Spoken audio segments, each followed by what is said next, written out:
Buenas chavales, vuelve el circuito y volvemos con la segunda edición de la carrera Marta Fernández de Castro.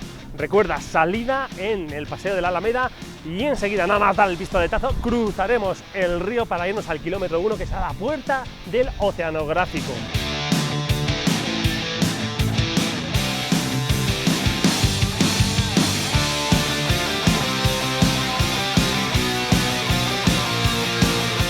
Ah, y un secreto, cuando paséis por aquí, cuidado con los tiburones.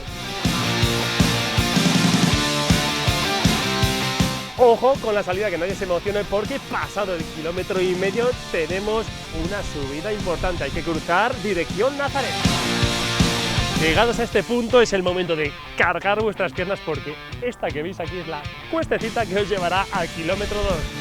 Cruzaremos todo el barrio de Nazaret en una larguísima recta para plantarnos en el kilómetro 3, en el cual empezaremos a ver el puerto de Valencia.